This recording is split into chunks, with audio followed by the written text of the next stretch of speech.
Colofé, meu povo tupi-bantu-nagô.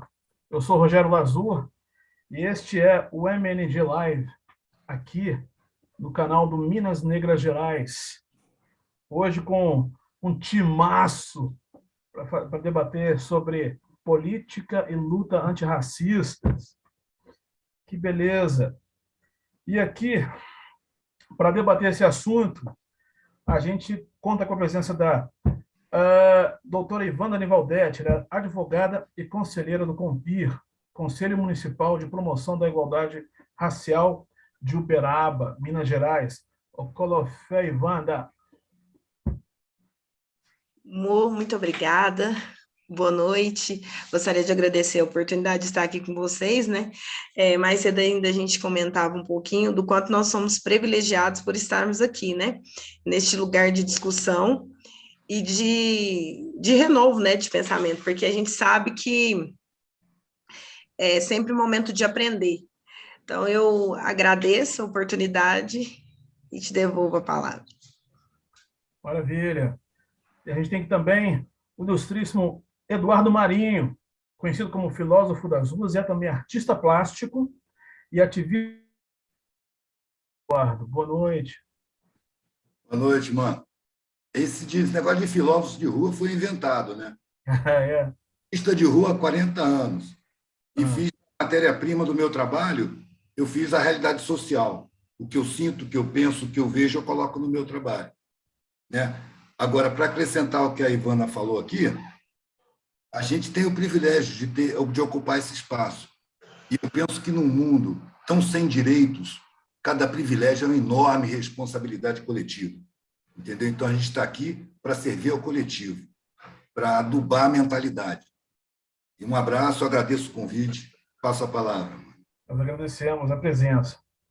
Temos aqui hoje também o professor Ailton Aragão, que, entre diversos títulos acadêmicos, Ailton também é pós-doutor em Ciências de Saúde e pesquisador na área de saúde coletiva, qualidade de vida e políticas públicas. Colofé, professor.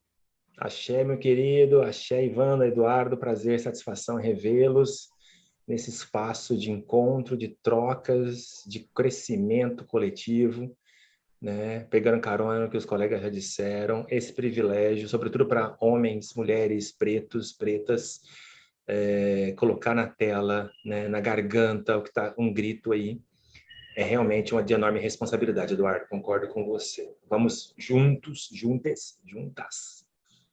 Vamos lá. Vou começar com uma pergunta bem simples para a Ivanda. Ivanda, na sua opinião, o que é ser antirracista? Meu Deus. Bom, primeiramente, ser antirracista é não reproduzir o que o racismo tem para nós, né? Como é que eu falo?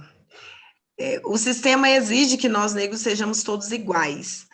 Então, hoje todo mundo tem que estar de black, de trança, enfim. Então, na minha concepção, é se respeitar a diferença do negro, né? E entender que nós somos plurais, que nós somos seres pensantes, que nós vamos errar, que nós vamos acertar, e que, ainda assim, nós vamos estar aqui para servir. Porque o antirracismo é exatamente não separar, é juntar, mas permitir ouvir. Não só ouvir a ideia que é a ideia da massa, né? Mas ouvir os coletivos, as comunidades, o ser individual, né? Porque, embora negros, cada um aqui vai ter a sua própria vivência e vai ter o lugar de fala. O seu próprio reduto, o seu próprio quilombo. Então, respeitar esse lugar e entender que, independente de onde nós estejamos, nós sempre temos que ensinar e aprender. Então, ser antirracista é abrir a mente, não permitir que as pessoas nos rotulem, exigir do Estado todos os nossos direitos e exigir que a Constituição Federal seja respeitada, que o nosso povo tenha direito à saúde, tenha direito à educação, enfim, que a gente não que a gente não aceite simplesmente ser dominado. Então, assim, para mim, o sentido de antirracismo ele é muito, muito maior do que... Não dá nem para limitar, do que simplesmente dizer não sou racista. É dizer, estou resistindo, quero meus espaços, quero mostrar qual a minha identidade, tenho um propósito, estou a serviço da sociedade, exijo os meus direitos. E eu repito de novo, que é algo redundante. Quais são os meus direitos? Direito a acesso, à segurança, à comunicação, a uma vestimenta, a um emprego, porque o nosso povo negro, né, muitas vezes não tem, aos múltiplos acessos, alimentação. Então, ser antirracista é aceitar que somos diferentes, mas que em muitos pontos nós somos convergentes enquanto cidadãos e que nós temos que ser respeitados nessa condição. Então, para mim, é isso. Eu acredito que ele caiu, mas, Eduardo, vou passar para você. O que para você é ser antirracista? Cara, eu não vou saber definir perfeitamente, mas vou passar a visão. Ser para mim é você considerar mais a alma da pessoa, o caráter, o pensamento, o sentimento, do que qualquer outra coisa. Tanto a etnia quanto a religiosidade, não interessa. A sexualidade, não interessa. Interessa o que a pessoa é, o que tem a alma da pessoa, sacou? O que ela provoca em volta de si, com que sentimentos ela abriga, que ela desenvolve, qual é o caráter que ela tem, qual é o tamanho da sensibilidade, como é que é a conduta dela no meio do coletivo. É isso que define uma pessoa. Isso define a espiritualidade da pessoa. Não é a religião, por exemplo, não é a sexualidade, não é a cor da pele. Essas coisas são abstratas, não tem cor. E a gente, em essência, é abstrato. Ser antirracista talvez possa ser definido como você partir da essência para a forma e não da forma para a essência. Agora, a gente está num contexto social e histórico onde o racismo ele é incutido há gerações, há muitas gerações. Então, quando o cara declara eu não sou racista, se fosse ele, eu perguntaria para mim mesmo, será que eu não sou? Será que eu não tenho um resquício? Porque a indução é muito profunda. Muito profunda. Então, você não se livra simplesmente do que você quer. É preciso uma atenção permanente dentro de você, sacou? Para você perceber qualquer nuance que apareça. Se você conclui que você não é racista, você não vai enxergar essas nuances mais sutis. O racismo para você vai ser esse descarado, sacou? Esse superficial, esse estrondoso. E aí passam os sutis. É preciso perceber a sutileza das coisas, entendeu? Então, ser antirracista não é fácil. Não é fácil de falar, não é fácil de praticar. É preciso pesquisa interna o tempo todo. Há muito tempo atrás, eu percebi que eu não podia interferir e mudar a sociedade. Mas, ao mesmo tempo, eu percebi que eu posso interferir e mudar a minha vida. Então, eu comecei a fazer o trabalho interno. Comecei a descobrir o meu machismo, comecei a descobrir todas as mazelas que a sociedade tinha me colocado dentro de mim. E isso aí, o preconceito social me ajudou muito, porque eu fui dormir no papelão, acordei de butinado de polícia, fui preso por suspeita, aconteceu um roubo perto, eu ia em cana, aí tomava um monte de porrada, até os caras falaram, pô, esse cara está aguentando muita porrada sem entregar, não deve ter sido ele, aí acha o ladrão. Alguém pede desculpa? Que nada. Chega na sua cara e dá um grito, some daqui! E eu aprendi a falar obrigado. E sair, não ter raiva, não ter mágoa. Eu sabia do preconceito social. Eu via, me constrangia lá na minha origem, com os meus conhecidos no clube, o racismo, o preconceito, o desprezo pelos de baixo, pelos mais pobres, pelos faxineiros. Eu me constrangia com aquilo. Então, quando eu vi aquele preconceito, aquele desprezo na minha direção, eu achei que foi graça. Não me incomodou em nada. Eu perdi o cheiro, a forma da minha origem. Eu não sou mais um bacana. Eu estou no meio da maioria. E ali é um lugar tão rico, de riqueza abstrata, desse tipo de riqueza que você pode distribuir, que ela não diminui, ela só aumenta. Fiquei encantado. E ali, a partir dali, eu comecei a olhar para a sociedade de outra maneira. porque era todo mundo muito espontâneo, todo mundo muito solidário, sabe como? Todo mundo muito transparente. E eu comecei a pensar, pô, essas pessoas tinham direito de acessar o mesmo nível de ensino que eu tive. E aqui nessa área é todo mundo roubado. São as melhores pessoas que eu já conheci, são as melhores relações, as mais espontâneas, as mais transparentes que eu já vi. E, no entanto, essas pessoas são convencidas de que valem menos, de que não valem nada, são tratadas como lixo. Aí eu comecei a ver na sociedade uma entidade criminosa. O Estado não tem uma Constituição? Lá na Constituição não tem, que é a obrigação do Estado garantir alimentação, abrigo, moradia, Direitos ensino, fundamentais, né? informação verdadeira. E o Estado não garante nada disso. As pessoas têm fome, não dispõem de alimento, não têm moradia, não têm um ensino decente, o ensino é de mercado. A informação é entregue na mão de empresas privadas que têm no lucro uma importância maior do que na verdade. Então, o Estado é uma entidade criminosa. O maior crime, desde aquela época, eu dizia, a maior entidade criminosa em território nacional é o Estado, dominado como está, por gente podre de rica, branca e dominante, por trás da política. A política passou, para mim, a ser um teatro de marionetes, onde você não vê quem manipula as cordinhas, né? Até quando a mídia fala de corrupção, aponta para as marionetes. Nunca para os corruptores, são os corruptos, os que recebem. Quando o Gedel foi flagrado com 51 milhões em dinheiro dentro da casa dele, aquele deputado lá, não sei se é deputado ou senador, pilantra, 51 milhões, foi uma grita total na mídia. Mas se ele levou 51 milhões de propina, quem deu essa propina levou quanto? Bilhões. E quem foi que levou, né? Ninguém menciona. Sacou? É preciso ir à raiz das coisas. É preciso ser radical. Mas até isso houve uma interferência ideológica. Quando você ouve hoje alguém falar, esse cara é muito radical, você entende que ele é agressivo, você entende que ele é intolerante, você entende que ele é problemático, que ele é briguento, que ele é desrespeitoso, mas você não entende que ele é profundo. Vai ser profundo. Não sei se eu respondi a tua pergunta, eu sempre escapo. Eu penso que o antirracismo, o Rogério, a gente está aqui simpaticamente conduzindo essa mesa redonda. Que bom que você voltou, meu querido.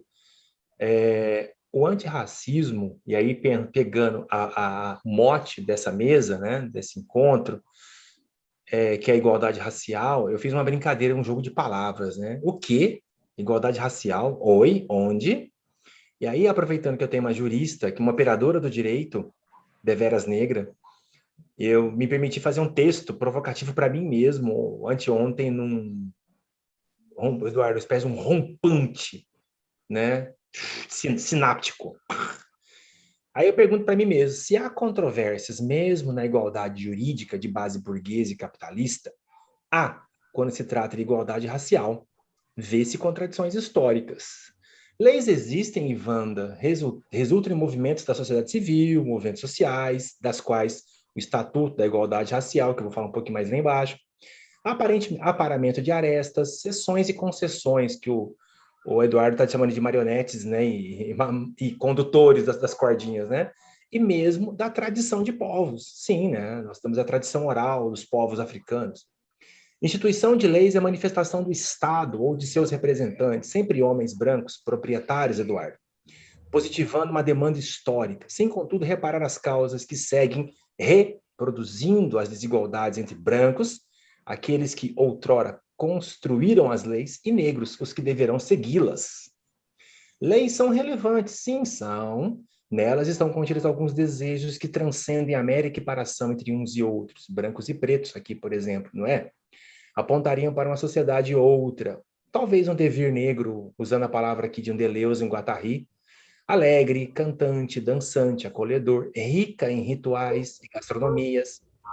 Numa outra cosmologia, um conjunto de crenças que evoca uma outra filosofia. Por exemplo, Rogério, Ubuntu.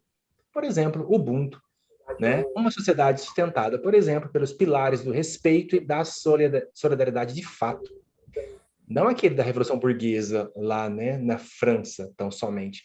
O Ubuntu trata da importância das alianças e do relacionamento das pessoas. Só sou porque nós somos. Tem aqui uma ética na ancestralidade. Daí que falar de igualdade passa a não fazer mais sentido, no sentido apregoado por nós, pretos de máscaras brancas, colonizados, citando Fanon. A igualdade desejada, inclusive pelos pretos desta terra e desses tempos, está assentada na base das leis elaboradas na forma como sabemos que são: Brasil, Centrão, Arenão, lobistas, escândalos do MEC, Barra de Ouros, ônibus escolares superfaturados, Fundação Palmares, nada negra, de um Ministério de Direitos Humanos, nada laico e tampouco humano, talvez não, cuja ética não apela para a ancestralidade. A ética do consumo de base descartável, também das pessoas ditas negras, ditas regras duras. A igualdade resultante da meritocracia, cujo assento está na antissolidariedade de uns para com os outros, inclusive em sua ancestralidade. Tornar-se preto, embora nascido com essa cor, não outorga a defesa de uma ética da solidariedade. Embora reverberada no lema da Revolução Francesa, solidariedade se converteu em valor destinado, sim, aos iguais. Solidariedade se converteu num valor destinado aos iguais, cujos critérios são evidentes: cor da pele, status, sexo e ser proprietário. Daí que falar em igualdade e que essa carregue consigo a solidariedade com S maiúscula é tentar pescar peixes sem um anzol sequer e no rio já sem vida. Trazer, Rogério, a igualdade racial para o centro da arena é sair do teatro de sombras e lançar a luz da reflexão política engajada na construção coletiva de outros marcadores. Vou pausar por aqui. Então, ser antirracista é ter presente essa compreensão de que tudo que nos cerca, do ponto de vista do instituído, das leis, as regras, os valores morais, eles, de fato, nos colocam num lugar de subalternidade, para usar aqui uma expressão do filósofo Antônio Gramsci, né? Preso e morto pelo fascismo italiano. Então, a subalternidade, sim, é um grande negócio, né? E manter os mecanismos de subalternização um negócio mais lucrativo ainda. Depois podemos falar mais um pouco. Tem mais 2 pagininhas aqui, seu Rogério. Você pediu, toma aí. Maravilha. Vocês conseguem me ouvir, gente? Legal agora? Sim, sim. Maravilha. Então vamos lá. Ailton, quais seriam suas considerações sobre ser antirracista? É isso, né? Pensar, primeiro é um sair da caverna. Eu gosto de mencionar Platão aqui, não tem jeito. Ou outra alegoria Banto ou Yorubá, que tenha esse fundo, é esse despertar. O ser antirracista é se indignar com situações desde a fila do supermercado, onde a negra tem sua bolsa revistada pela segurança, até o policial que aborda um mano nosso, né, que é o único preto que está sendo abordado, os outros brancos estão ali passando, filmando para ver se vai ter abuso ou não. Indignar-se com situações em que, por exemplo, no processo de seleção numa empresa, a fotografia seja o determinante de quem tem vaga, vai ter a vaga ou não, e não o currículo da pessoa. Então, ser antirracista é se indignar e ter coragem de falar, manifestar essa indignação, seja numa sala de aula, seja no movimento popular, seja num canal do YouTube, como a Ivanda, seja num tribunal de júri, numa representação de um cliente, né? Falar para o juiz que ele está sendo parcial, né, em lidar com um trabalhador ou um subempregado pela cor da pele, né, de tratá-lo, enfim, de maneira desfavorável, né? Então, ser antirracista, para mim, é uma construção diária, né? Como disse o Eduardo há pouco, né, é estar sensível ao que está ao seu redor e começar uma mudança de dentro para fora, começando consigo mesmo e irradiando, né,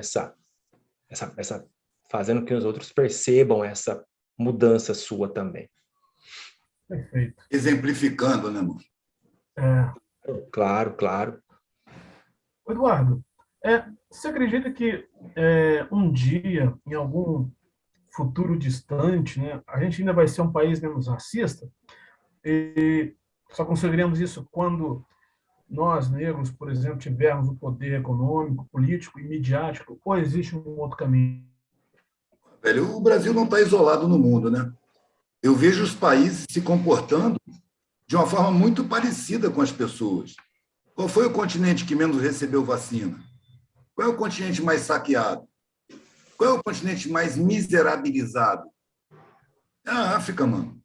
Hoje eu vi uma fala do presidente de Gana, do lado do Macron, falando de levantar a autoestima dos países africanos. Porque a África se desenvolvendo começa a ganhar respeito do mundo e todos os pretos do mundo vão começar a ganhar respeito nas suas sociedades. Porque uma coisa reflete na outra, velho. O desrespeito com o povo preto dentro do Brasil, ele reflete o desrespeito com o povo preto da África, na relação entre os continentes, entre os países. É preciso levantar na juventude, investir na educação pesadamente para levantar a autoestima da galera. Mas aqui onde nós estamos, o domínio é dos brancos, é dos banqueiros. Então aqui a gente vai encontrar muito mais obstáculos. A luta é muito mais ferrenha. Eu acho que se isso começa na África, onde é a terra originária, isso vai refletir para o resto do mundo. É preciso levantar a importância da África. E isso vai ser parte da nossa luta antirracista aqui no nosso território. Porque nós estamos dominados por gente branca. A nossa mentalidade é a mentalidade do colonizado. O colonizador é admirado pelo colonizado. E o colonizador é branco. Então, o colonizador é melhor do que nós. Tudo que é mestiço vale menos, velho. Não é só o povo preto. O povo preto é numericamente muito maior. Mas qualquer um que não seja branco sofre marginalidade, sofre preconceito, sofre desprezo, exploração, agressão. Eu acho que esse processo é planetário. Ele não é só dentro do Brasil. Eu acho que eu vou nessa sua linha, né? Eu, como estou na área da educação, e tenho filhos estudando em escola, né? Em idade escolar, eu acredito muito na cultura e na educação, né? Resgatar valores da cultura africana. A lei, né, Ivan, 10.639, né? 10.639, ela toca nesse ponto, né? Ainda que haja uma distância entre o plano ideal, o que queremos ver, né, Ivanda, nos livros didáticos, por exemplo, nossos alunos estudando, por exemplo, agora o 13 de maio, não com uma canetada da Princesa Isabel, pô. Fala sério, cadê as resistências seculares? Desde o século XVII nós temos a resistência, os quilombos, né? Os movimentos populares encampados por negros estão lá, e aí vem 13 de maio, a abolição da escravatura, vira a página do livro, acabou. A molecada na quinta série esquece essas páginas. Então, eu vejo, sim, né, o MEC foi colonizado, sim, por uma elite branca burra, ignorante em relação à história desse país, do papel dos indígenas, dos nativos e dos africanos que foram convertidos em escravos. Eu só consigo pensar por esse caminho, na educação, mas também não somente a educação institucionalizada, tá? Essa dos bancos escolares, né? Eu vou aí para uma coisa mais do movimento popular mesmo, sabe? Os movimentos de rua, né? Do ser educador, como sempre lembrou Paulo Freire, né? O educador é esse que faz, não só pelo exemplo, mas constrói junto uma consciência social para um devir, né? Livre, talvez, de opressões. Eu penso muito nessa linha da cultura e da educação, mas não somente a educação bancária, né? Acho que é bem legal isso, sim. Agora, converter isso em política pública, o Rogério, realmente que é um desafio, né? Acho que o Estatuto da Igualdade Racial, quando ele é instituído, né, Paulo Paim, Abdias, me deu branco do nome, Benedito da Silva e Companhia Limitada, né? Estão dizendo assim, instituímos o Estatuto, né? Mas não vai ser fácil colocá-lo em políticas públicas. Implementação, né? É difícil. Aí eu passo a bola para a Ivanda, porque eu entrei no Estatuto. Você concorda, Ivanda? Nossa, demais, mesmo porque, se você parar para pensar aí, o Estatuto, ele está para mais de 15 anos e não está sendo implementado, porque não há interesse, né? O Eduardo e o Aragão foi muito feliz em dizer que não há interesse da elite em educar essas pessoas que estão nos representando. Então, quer dizer, nós negros, e não negros, mas que fazem parte dessa comunidade negra, porque a gente também tem que entender, porque tem pessoas não negras, mas que estão inseridas no mesmo contexto. E aí elas passam a viver e ser influenciadas pelas mesmas coisas, na mesma situação, porque elas estão dentro da comunidade, então elas vivem enquanto comunidade. Isso. Nós negros só estamos racializados, que é uma coisa também que foi a elite que criou. Por mais que ela tente aí dizer que nós que somos mimizentos e tal, ela criou. Nossos passos, como diz ali a Jurema Werneck, nossos passos vêm de longe.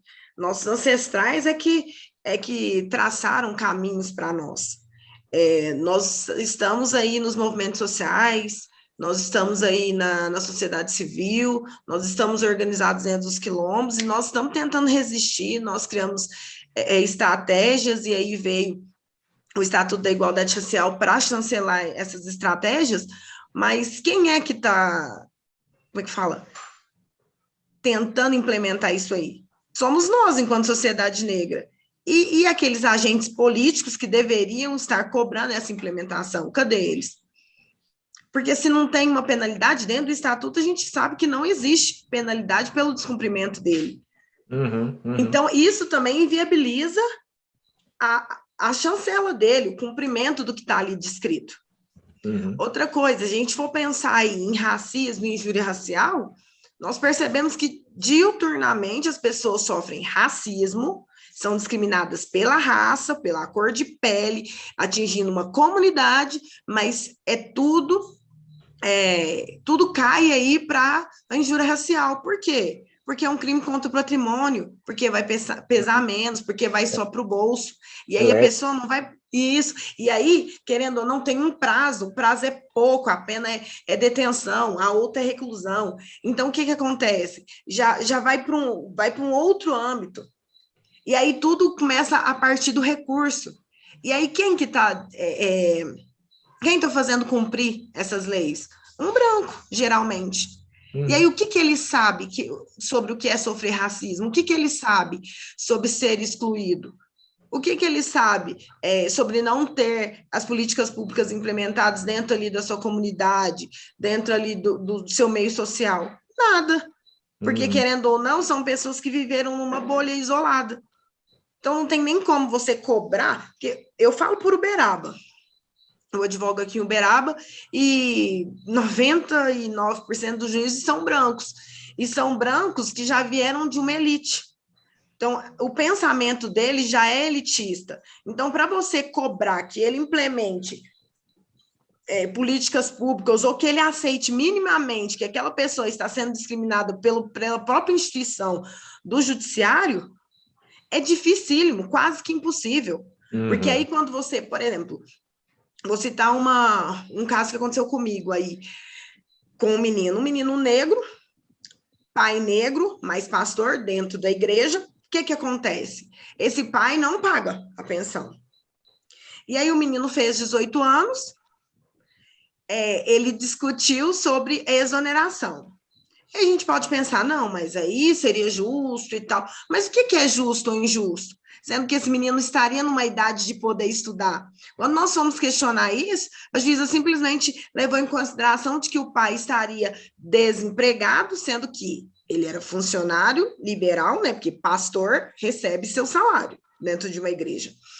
Ele tem o seu status, vive tranquilo, e o menino tendo sua pensão exonerada. Aí eu questionei ela, falei assim, excelência, a senhora sabe quais são os reflexos que a senhora está promovendo nesse momento? Porque é um menino negro, pobre, e que precisa estudar. Ele só vai vencer através da educação. Se a senhora tirar o mínimo dele, que é essa pensão de 30% do salário mínimo, que é pouquíssimo, se a gente pensar aí, na época era R$ 1.100, era o ano passado, né? 1.100, 30%, R$ 330.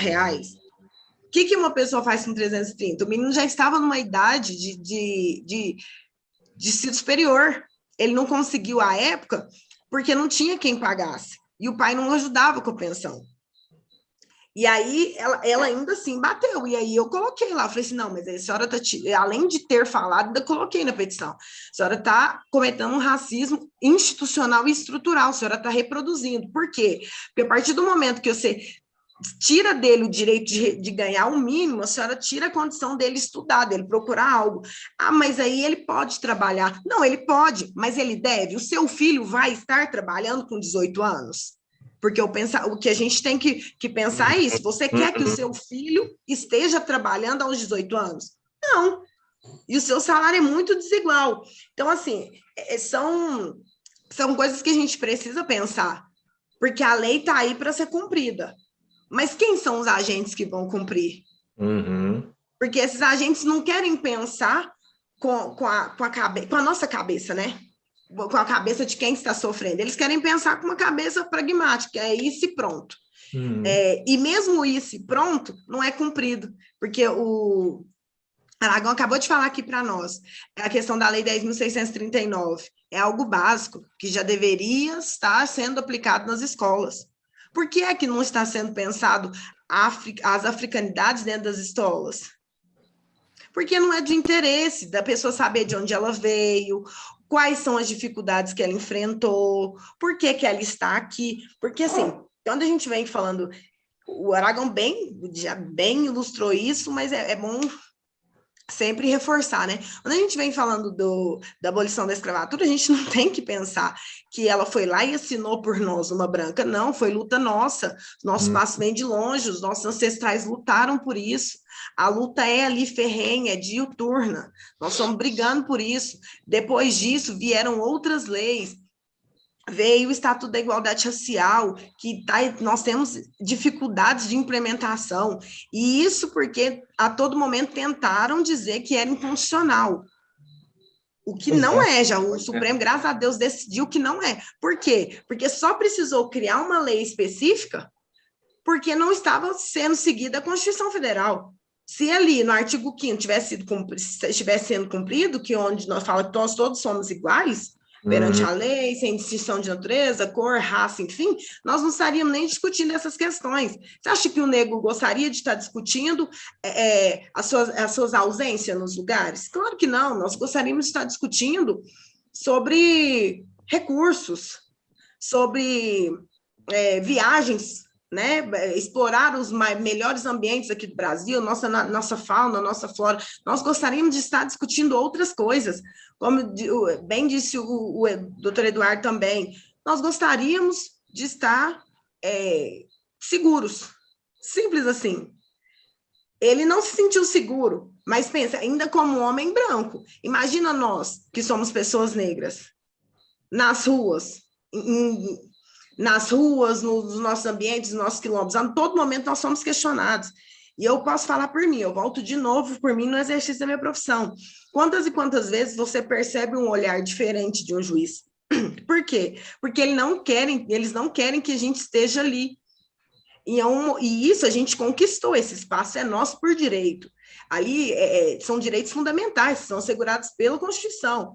E quando a gente estuda, quando a gente produz educação, a gente vai reproduzir para uma outra comunidade.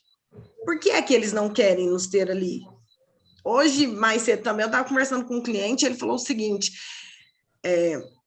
mudando um pouco, mas ainda na mesma perspectiva das pessoas não querer que a gente tenha.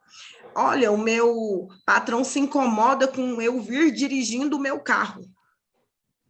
Ou seja, a branquitude, a elite, ela é tão perniciosa, a coisa vem ela é tão mais profunda, como diz Eduardo aí, que eles se preocupam com o que a gente está andando. Eles se incomodam que a gente está viajando, a gente está tendo uma boa qualidade de saúde. Ou seja, por quê? É medo, mas olha o quanto é perigoso isso. Nós estamos numa discussão muito mais profunda do que a gente pensa. Não é simplesmente pensar em não reproduzir o racismo, mas é pensar em sobreviver em meio ao racismo, porque o racismo é mutável, ele se transforma todos os dias. Hoje as pessoas estão pensando, aliás, antes, lá atrás, a política era simplesmente de extermínio, puro e simples. Com o passar do tempo, o brasileiro foi evoluindo e foi trazendo a cultura da democracia racial. Ok, e aí foi se pensando que todos eram iguais, que todos tinham o mesmo direito, aí nós fomos evoluindo. Porque isso é o pensamento da elite, não do povo preto, que ele sabe que ele não é igual. Ele já está morando em lugares desiguais, ele já está tendo salários desiguais, a casa dele não é igual, então ele sabe que ele não é igual, mas o pensamento da elite continua sendo o mesmo. Quando a elite vê que o povo preto consegue alcançar determinadas coisas, por exemplo, quando vem a política de cotas, o que eles tentam fazer? Não, mas espera aí, agora vocês estão produzindo um racismo. Ao contrário. O reverso. Mas como assim? Como se não existisse o racismo antes, como se a gente não tivesse cerceado os nossos direitos de estar na universidade. Isso o Aragão pode nos falar, o doutor Aragão pode nos falar, porque ele está dentro da universidade. Então, são coisas que a gente tem que começar a discutir e pensar. Não é simplesmente dizer eu sou antirracista ou eu não reproduzo racismo, porque todos nós, brancos ou pretos, em pequena, grande ou média escala, vamos reproduzir esse racismo em algum lugar. Por quê? Porque, infelizmente, o sistema é racista. Então, se a gente não lutar diuturnamente para um sistema que vai se modificando e moldando nos espaços, a gente não vai conseguir a implementação da Lei 2.288, que é o Estatuto da Igualdade Social, a gente não vai conseguir forçar com que as instituições coloquem ali a implementação da Lei 10.639, porque, na verdade, não é só simplesmente, eu acredito no avanço com a implementação, com a lei, aliás, com a criação da lei, é um avanço super, mas a implementação é um direito e um dever, porque se a partir do momento que eu crio a lei, eu tenho obrigação de cumprir. Só que quem é que tem que cobrar? Somos nós, porque nós somos agentes. Por isso que quando eu falo assim, em política, eu penso que não dá mais para a gente simplesmente, enquanto comunidade negra e seres pensantes que somos, simplesmente entregar o material pronto para alguém legislar por nós. Eu acredito que hoje nós fizemos por nós, criar o nosso próprio grupo, estar nos espaços, ocupar os espaços, e não só negros e não negros, mas que estão preocupados com as questões de políticas públicas. Hoje, para mim, isso é muito importante. Oi? Maravilha. Pegando um gancho aí no que você acabou de dizer, eu queria fazer uma pergunta para o professor Ailton. Professor, qual que seria o lugar do branco nessa luta antirracista? Nossa, importantíssimo. Eu acho que o Eduardo meio que trouxe um pouco dessa construção, né? Pensar que esse branco ele tem acesso a qual tipo de cultura, tanto artística quanto educacional. E quando eu falo artística, eu estou falando de museus, estou falando de cinema, estou falando de teatro, eu estou falando de festivais, de shows, estou falando de livro, literatura, né? E aí a pergunta que fica é, em que medida esse branco se sensibiliza com esses cenários todos? Então, acho que o Eduardo foi muito feliz na fala dele inicial, de uma construção, ainda que individual, mas que se tende a um coletivo, né, Eduardo? Dessa sensibilidade do sofrimento com o outro. Então, você não pode assistir, por exemplo, um filme como Dr. Gama, que eu vi daqui a 3 semanas, e dizer assim, nossa, que legal, ainda bem que mudou, né? Racismo não tem mais, sendo branco. Que bom. Os brancos venceram, olha que legal, né? Dr. Gama já era advogado, que parabéns para ele. E agora a Ivana é uma advogada negra, olha que bacana. Racismo acabou. E olhar para a porta da cozinha, que sai de lá uma funcionária negra. Como é que o racismo acabou? Tchau, filho. Como é que o racismo acabou? Né? Quer dizer, então, eu penso justamente nos dispositivos. Acho que é isso, né? Acho que quais são os dispositivos de cultura que você tem acesso para poder dar esse estalo na cabeça, né? Agora, trazer isso para o campo do político é o X da questão, o Rogério. Porque na Fundação Palmares nós tínhamos um sujeito que, eu digo assim, esse cara no mínimo deve ser daltônico, porque consciência de serviço, né? Consciência de si não tem nenhuma. Talvez um daltonismo muito agudo. Capitão do Mato. Capitão do Mato, obrigado. Não, preto de casa, mano. Preto de casa. Da copa, é um copeiro, né? Um copeiro. Ele fica triste quando o dono dele fica doente. Fica super triste, leva chazinho, pai e tal. Então, assim, então, veja, Rogério, tua pergunta guarda um outro que é um avesso, né? Que o fã não vai falar somente desses pretos de máscara, peles pretas e máscaras brancas. Agora, eu posso ter um indivíduo, realmente, como o Eduardo, né? Um indivíduo não negro, mas que está ali na rua, conversando com as pessoas, indo para salas de aula, para os movimentos populares, dialogando, olha, a pauta preta, a pauta negra, né, o antirracismo, a política pública, a eleição de representantes negros para os parlamentos, para as câmaras de vereadores, para o legislativo, mulheres pretas no poder, Marielle vive, quem mandou matar a Marielle. Então, a sua resposta está aqui do nosso lado, aqui, ó, do Eduardo, né? Então, está por aí, esse indivíduo que está, desculpa, colocando a voz no coletivo para dizer assim, gente, ou é isso ou é a barbárie. Né? Ou é isso ou é a barbárie. Quer dizer, a barbárie no sentido mais guerra, né? No sentido mais visceral, porque barbárie já é, quando eu vejo, olho os indicadores de homicídios, por exemplo, de jovens pretos nas periferias, né? Isso já é barbárie. Então, assim, para além disso, o que nós podemos ter ainda? Como as pessoas não negras, né? As pessoas, homens e mulheres brancos, perceberem que isso é um determinante para todos nós. Né? Então, quando eu penso a violência, que eu pesquiso a violência, a Ivana sabe disso, contra criança e adolescente, eu estou me deparando com indicadores, Rogério, aqueles que a gente comentou na entrevista solo, estarrecedores. Né? As meninas pretas são as mais violentadas por homens pretos e brancos. Né? Os garotos pretos são os mais, que têm mais um alvo nas costas do que os garotos brancos. E como lembrou a Ivanda, o policial branco, ele está solidário à dor do jovem preto? Né? A escola militar que ele participa... Às vezes nem o policial preto está solidário. Aí que está, Rogério, a tua pergunta... Mas é a criação, né? É a estrutura que ele foi criado. Isso. A própria educação, a formação militar, ela é para executar. Né? E aí quando eu tenho um jovem preto que, eu quero ser policial... Tá, legal, bacana, né? Mas bacana, mas, cara, será que que você vai fazer lá no front? Você vai dar conta de segurar o seu antirracismo? Não vou, então sai fora. E é executar uma turma, né? Tem uma pessoa que ele quer executar. Sim, então você veja que doideira, né? Rogério, a colonização deu tão certo que o próprio jovem preto quer ser policial para matar preto. Isso é o Fanon dizendo. A colonização deu tão certo quando você vai para o front. O plano deles deu tão certo. E vê um igual e fala assim, vou matá-lo. Uhum. Isso é muito louco. Isso é muito louco. Concordo com isso, Eduardo? Velho, eu acho que a colonização, tudo bem, economicamente ela deu certo para a Europa, não para nós. Para nós deu errado, sacou? Deu ruim.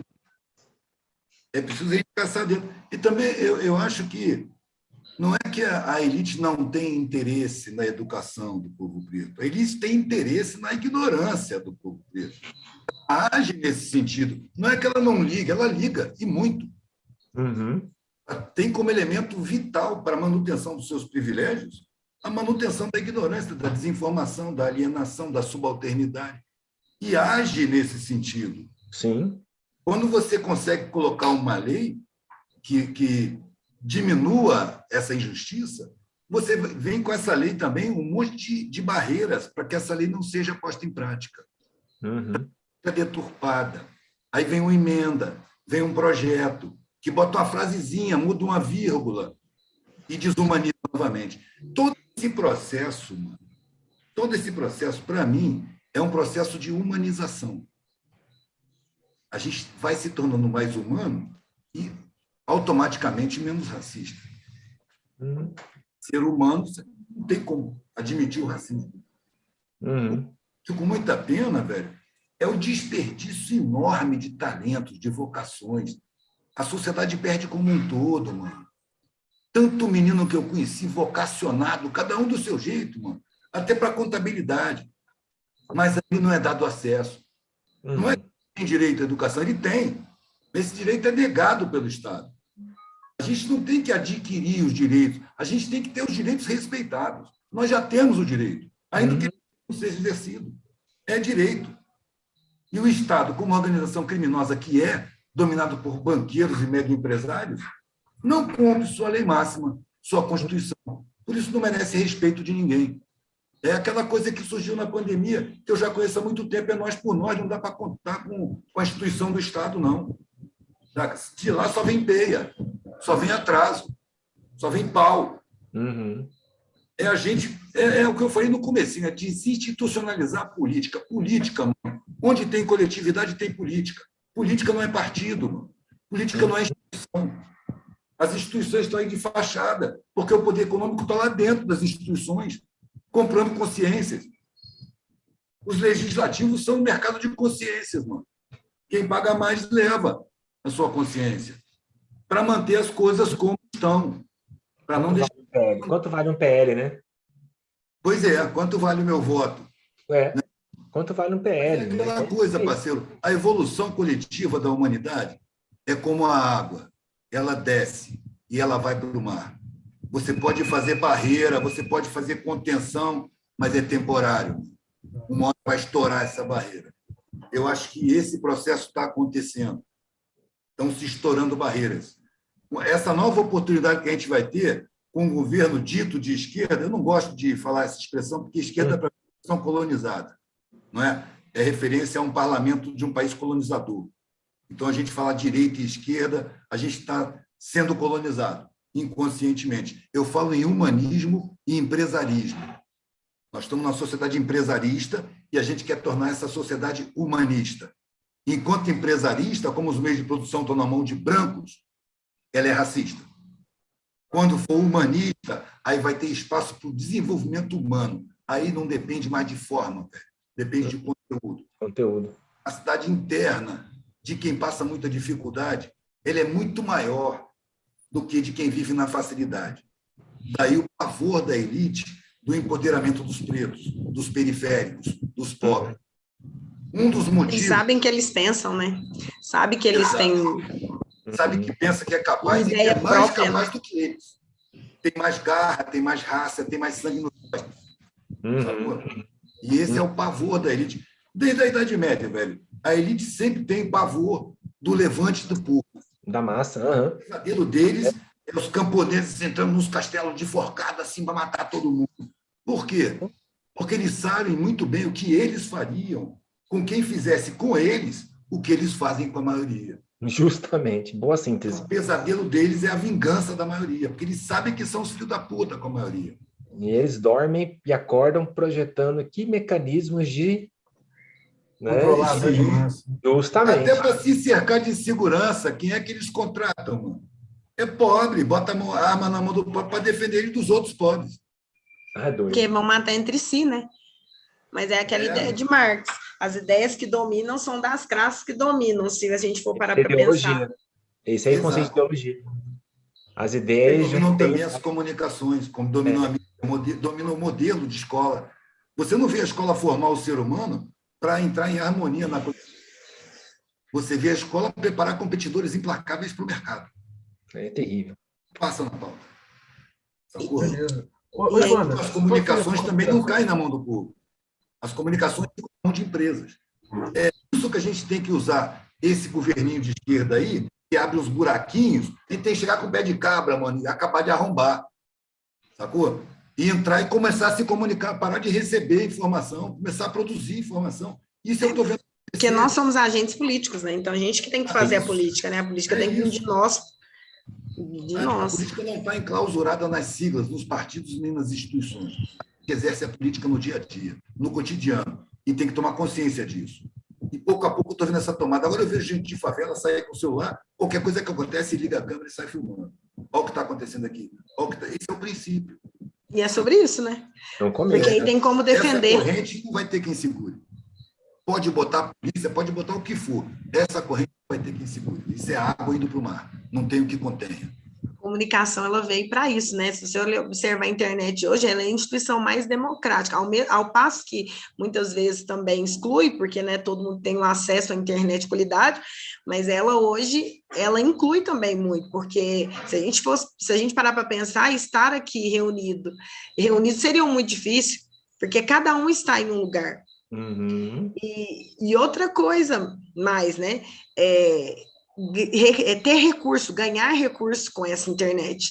Que hoje muitas pessoas que pensam, seres pensantes, cabeças pensantes, intelectuais, conseguem disseminar as suas ideias, né? Porque enquanto preto, porque aí aquele preto intelectual e que se expõe e que às vezes quer ajudar a comunidade, ele consegue que a sua voz ecoe para um lugar mais distante, para além daquela comunidade embrionária dele. E aí é onde, bum, aí acaba que outras pessoas conhecem e aí tem condições de colocar aquela pessoa no poder. Porque a política hoje que a gente conhece é uma política rasa. É esse contra aquele. Mas quantas outras pessoas nós temos aí com qualificação e que poderiam nos representar muito melhor, inclusive, que esse cenário que a gente vê. Só que a gente também sabe que a gente não pode simplesmente falar assim, não, eu vou votar em um negro, vou depositar meu voto nele aqui por causa disso. Por quê? Porque se a gente fizer isso, a gente elege a pessoa que está hoje e que vai cumprir o papel dela, que é nos destruir, nos aniquilar. Que a verdade é que ó, a agressão, a violência doméstica aumentou nas comunidades pretas, não sei se vocês viram no Fantástico Domingo, praticamente acho que 75% de mulheres aí mortas negras, violência infantil, estupro, a gente sabe que tem cor também, que as pessoas que, né, os acidentes, então tudo está se potencializando na nossa comunidade, então a gente tem que começar também a ficar de olhos abertos e começar a questionar, porque peraí, a política de extermínio antigo está aí, tanto extermínio físico e mental, porque também é adoecedor você ver a todo momento passando na televisão que está matando uma pessoa como você, né?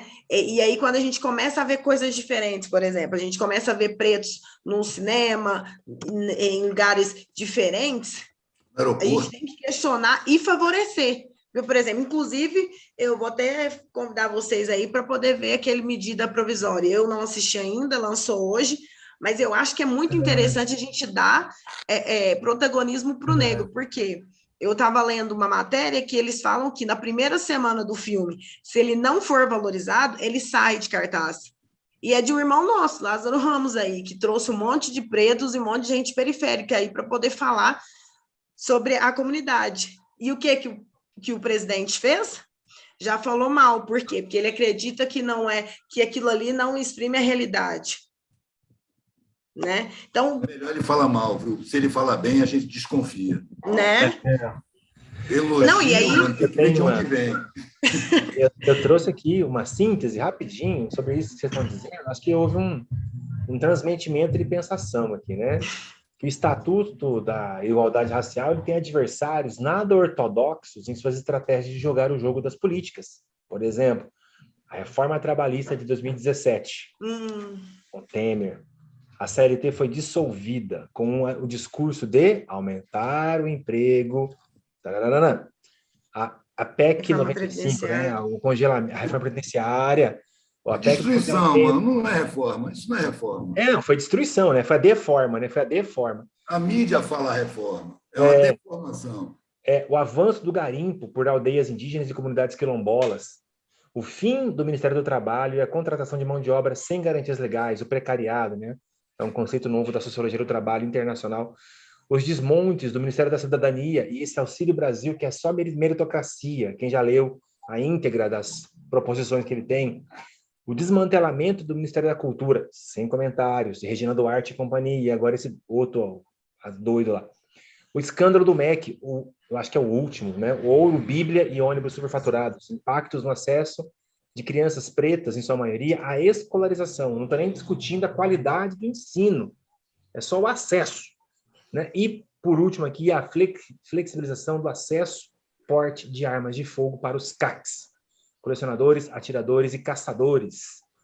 E aí eu, Ivano e o Rogério temos alvo nas costas, por exemplo, por esses caras, né?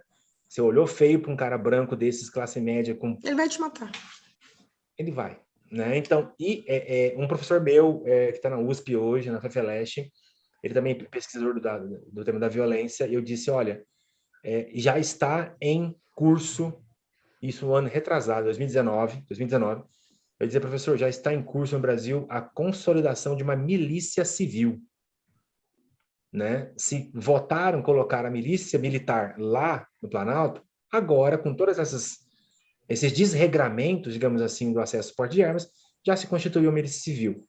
E aí qualquer um de nós, pretos, favelados, homens e mulheres, desempregados, pessoas em situação de ruas, índios, somos todos pessoas com alvo nas costas, né? Basta discordar das ideias deles, né? Basta discordar. Então, acho que esse ponto de síntese que eu faço aqui, que é o desafio, né, não é somente a igualdade racial, né? Quer dizer, tudo joga na contramão, né? Enquanto o nosso time tem 12 na linha, o deles tem, sei lá, quantos? Sei lá. A gente joga com 12, eles jogam com sei lá quanto, né? Enfim. Isso que você chama de desafio, para eles é subversão, mano. É heresia. É alguma coisa do diabo, sacou? Para eles é absurdo demais. Para nós é um desafio. Na nossa leitura, né? Com a nossa lente, né? Isso, e com esse desafio a gente se coloca no alvo. A gente se coloca na linha de tiro. Boa. O nego não vai argumentar. O nego quer bater, quer destruir, quer matar. Não tem argumento. Aniquilar. Não tem argumento. Tanto que tudo que é nosso, eles querem se associar a algo ruim, né? Esses dias até a gente estava discutindo sobre isso. Quando a gente fala assim, remédio tarja preta. Né? Remédio tarja preta. Péssimo. Tudo que enegrece... na verdade, as pessoas elas querem nos aniquilar literalmente. Tudo que é assemelhado ao preto é algo negativo. Então, a gente também tem que começar a desconstruir, e em todos os espaços. A linguagem. Magia negra, lista negra, galinha preta, e aí vai, e assim vai. Que é ruim. Religião de matriz africana demonizam. Então, o que é que acontece? A gente percebe que a todo momento é a necessidade de nos aniquilar em vida, mentalmente, estruturalmente. É como se a nossa presença estivesse incomodando, e na verdade incomoda, porque a gente está aí para progredir. E as pessoas não querem, é como vocês estão dizendo, né? Nós queremos a humanização, e as pessoas querem empresas. E a gente pode ver que o mundo está para as empresas, se você parar para pensar. Quem ganhou o Uberaba? Uma empresária. Quem ganhou no governo de Minas? Um empresário. O Brasil hoje, por que o Bolsonaro ganhou?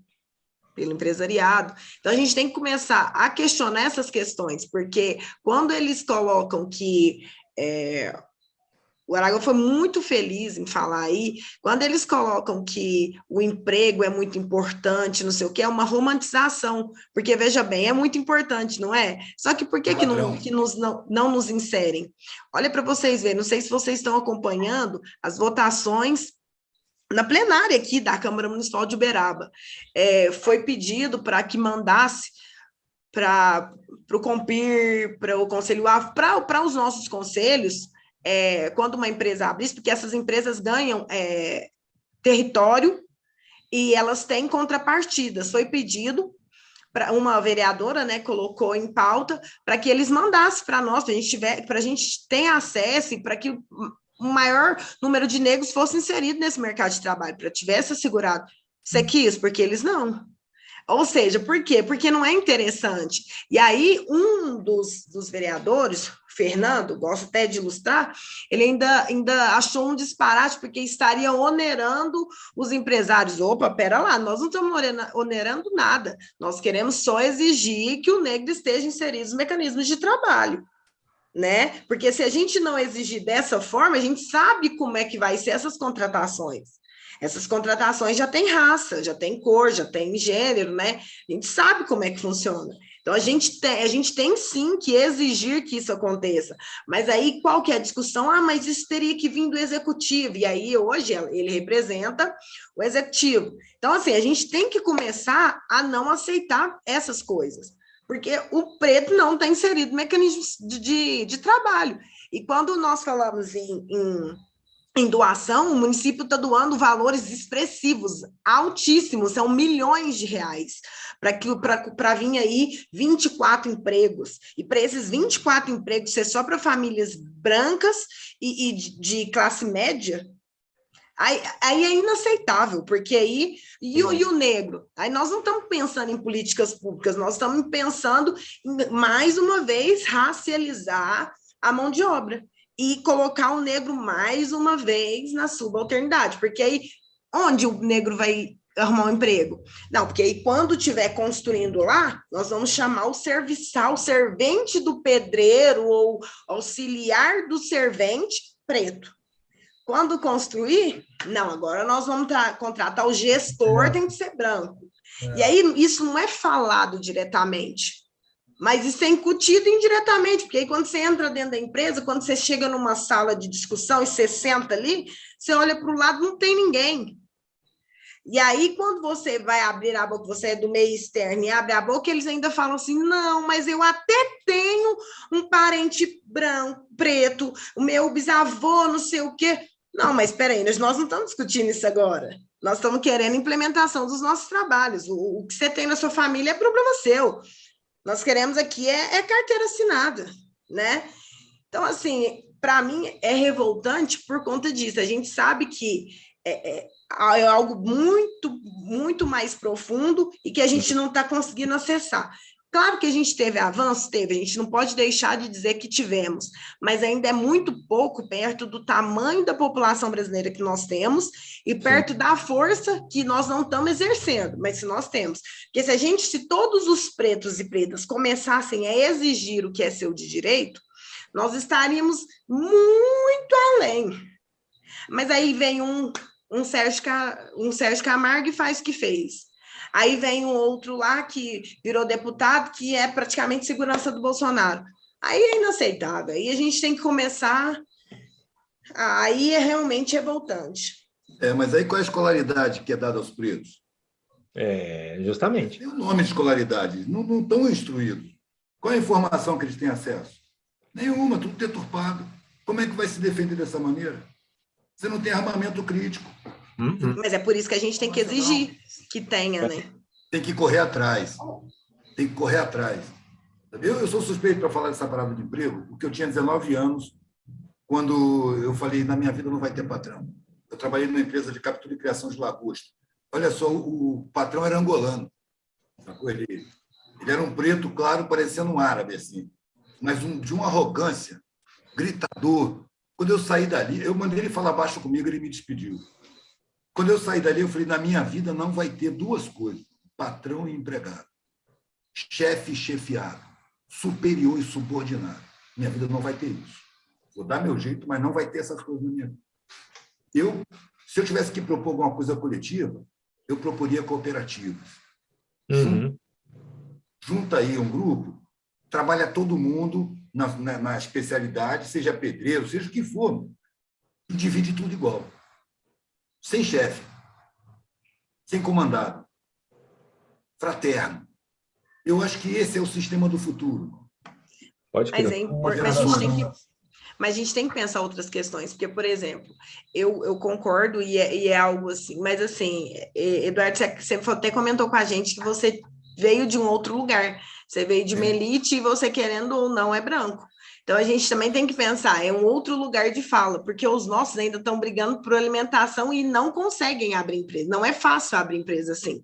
Eu falo porque eu sou profissional liberal e existem pessoas que entram dentro do meu escritório e perguntam cadê a advogada, sendo que sabem que meu nome é Ivanda.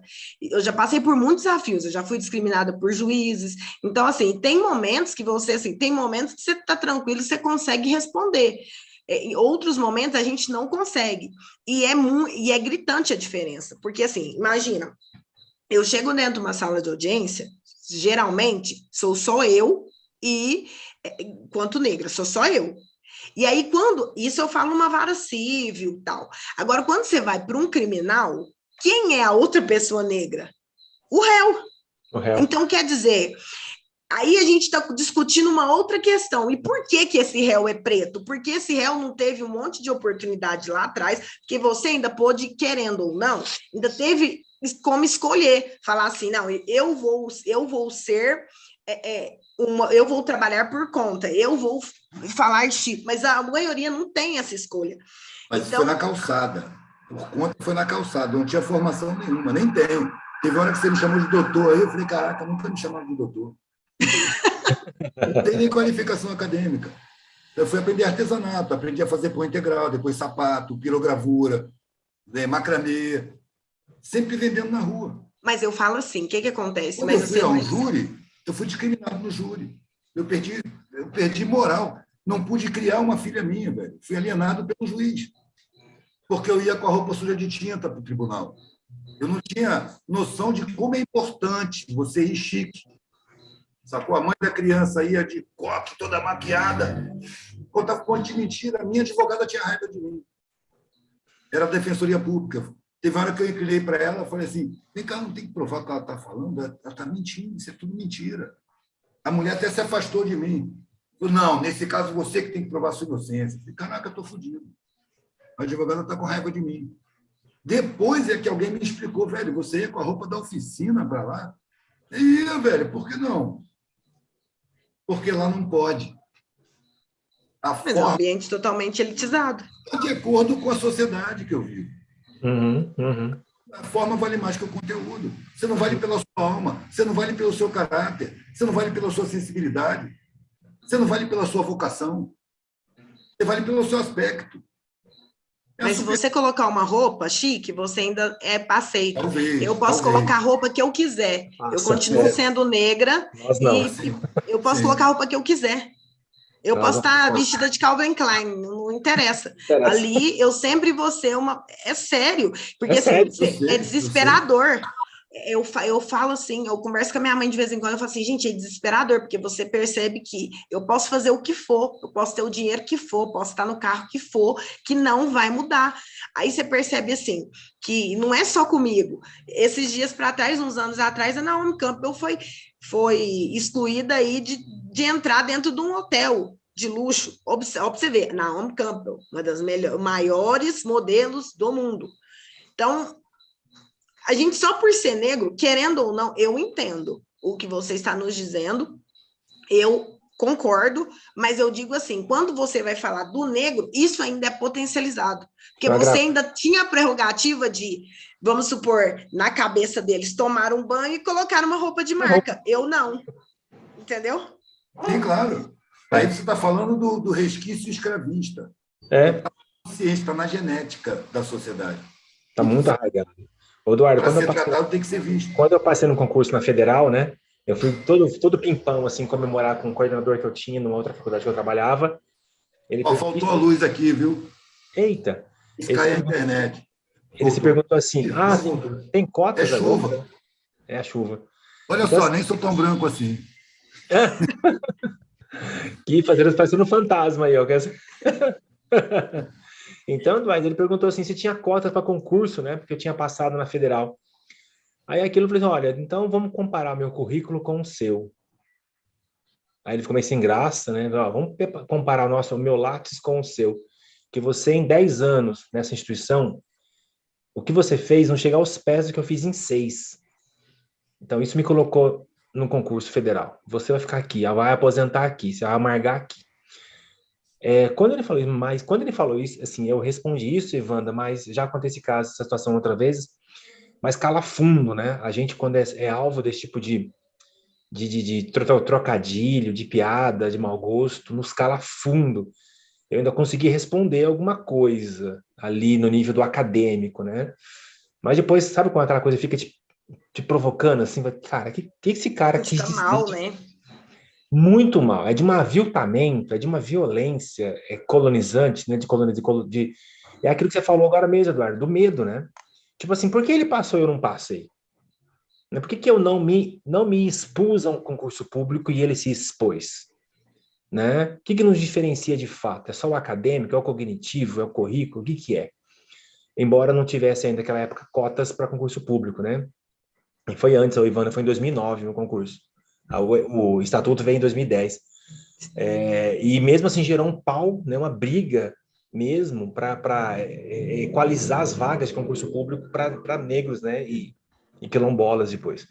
Mas só para dizer isso, para ilustrar essa situação que eu vivi, para dizer assim, isso me inquietou. Aí me colocou num lugar e falou assim, vou pensar melhor a minha condição de negro nessa sociedade brasileira, de dentro da academia, de dentro da universidade pública, né? Como é que é isso? E eu comecei a olhar, Eduardo, na UFTM, lá em Uberaba, né, onde eu conheci a Ivanda, dá para contar nos dedos das mãos, assim, quantos doutores pretos temos concursado entre homens e mulheres, né? E, inclusive, tem outro, em quais cursos eles estão, em que área de formação eles estão. Você não vai ver pretos na biológicas, se vê é um só. Biológicas, medicina, biomedicina, enfermagem, a maioria estão na área de humanas, alguns na área de exatas, mas a maioria na área de humanas. Letras, sociologia, antropologia, coisa ali. Então, até esse é um marcador também. Por que um preto não vai para uma área de biológicas e vai ser docente, vai ser doutor mesmo, né, e se submeter a um concurso? Então, tem esse lastro colonizador que você acaba de mencionar. Né? A Ivanda e eu somos pontos fora da curva. Sim. Né? Mulher preta, então, nossa, acho que é 2 pontos fora da curva. Né, Ivanda? Não, e para sobreviver nesse ambiente é terrível. Tem dia que você não dá conta de respirar. É porque você entra numa audiência e... Não, e você entra numa audiência, tem dia que é desesperador, porque você percebe que está discriminando o seu cliente, mas, na verdade, a pessoa também está te discriminando. Só que ela não tem coragem de falar, porque em alguns momentos você vai dar conta de responder, não é em todos, porque a gente também, ser humano, né, tem dias que a gente está mal e que a vibração cai total.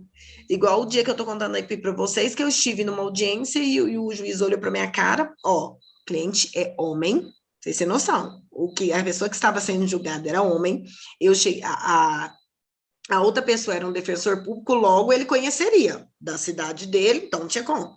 Ele perguntou, a senhora que é a parte? Falei para ele, falei, não, mas, detalhe, branco, dos olhos verdes, galego, sabe assim? Aqueles bonitão e tal. A cara do racismo, assim, cara do colonizador mesmo, bonitão e tal. Falei, olha para você ver. E na hora ali, eu entendi qual foi o recado para mim. Na verdade, ele sabia que não era. Ele quis me colocar num outro lugar, entendeu? Ele quis me desconcertar. E em alguns momentos a pessoa consegue. Por isso que a gente tem que também entender que o ser preto, em muitos momentos, é fator decisivo de discriminação, sim. Que a gente não tem muitas escolhas. Por mais que exista aí, a gente pode fazer isso, pode fazer aquilo, é muito difícil. Eu, Ivanda, eu ainda tive muitas oportunidades. Cheguei a estudar em escolas particulares. Minha família é uma família que, graças a Deus, tem muitos intelectuais. Mas e quantas pessoas que estudaram comigo que eram negras? Na minha escola de infância, por exemplo, nenhum. Então, quer dizer, aliás, para não falar que era nenhum, tinha meu primo, né? Então, mas quer dizer que a gente estudava na mesma escola. Mas e aí? Como está sendo pensado esses outros negros? Tanto é que pessoas da mesma idade que eu, a maioria já tem um monte de filhos negros, né? Um monte de filhos, não terminaram o ensino superior. E aí a gente tem que questionar essas questões também. Por que eu não tive filhos? Eu não tive filhos porque eu tive como pensar a educação ainda. Meus pais tiveram condições de me dar uma educação, de deixar com que eu estudasse, mesmo que eu trabalhasse. Já teve época de eu trabalhar, mas eu não precisava, igual outras pessoas precisam efetivamente estar no front. Então, assim, são coisas que a gente tem que analisar. Eu não pensava isso antes, mas hoje eu tenho uma criticidade quanto a isso maior. Então, quando alguém chega para mim e fala assim, nossa, mas você é exceção, viu como estudar dá certo? Fala, opa, pera lá, não sou exceção, não. Eu sou... Pera lá, minha mãe veio de um outro lugar, ela estudou, entendeu? Tem outras pessoas aí que são muito mais inteligentes que eu, negras, e que não conseguem chegar aqui. Então, não é bem assim, não.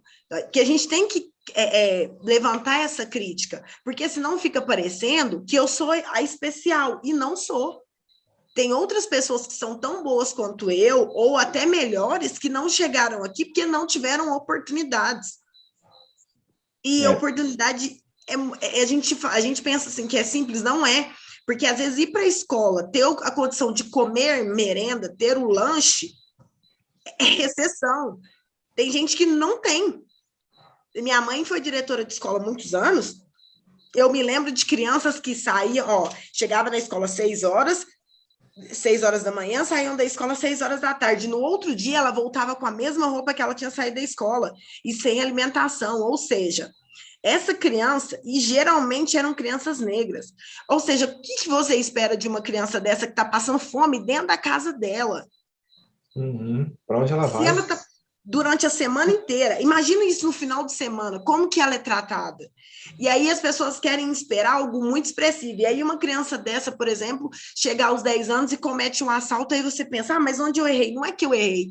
A criança precisava comer, ela precisava ter um mínimo. E aí, o que ela pensou? Talvez, se eu tirar isso dessa pessoa, eu vou ter condição disso. Então, a gente tem que humanizar até os crimes. Por que é que as pessoas cometem crimes? Quem é que estão cometendo os crimes? Para onde eles estão?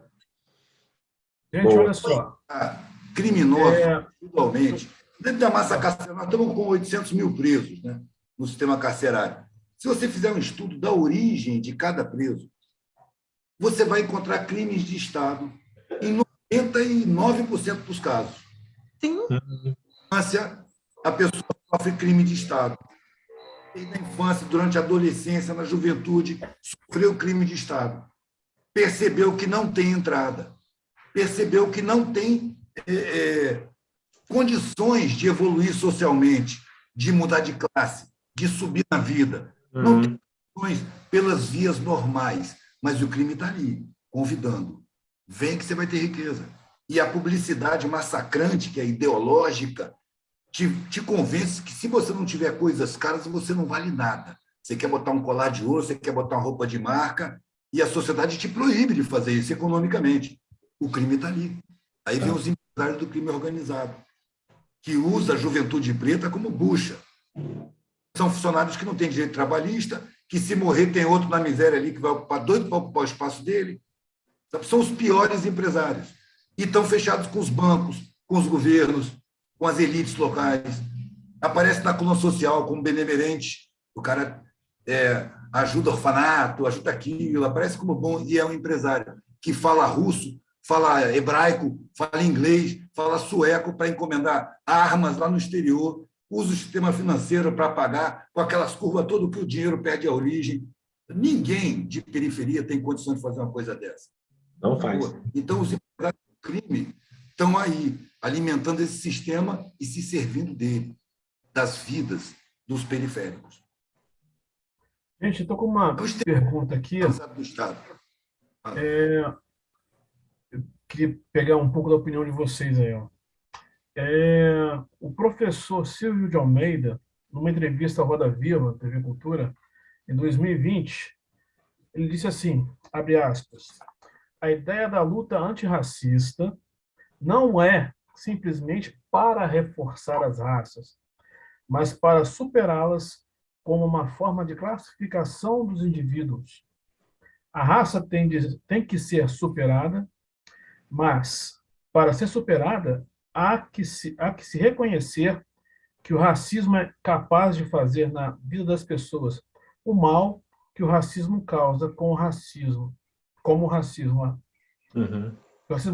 racismo articula e organiza a realidade.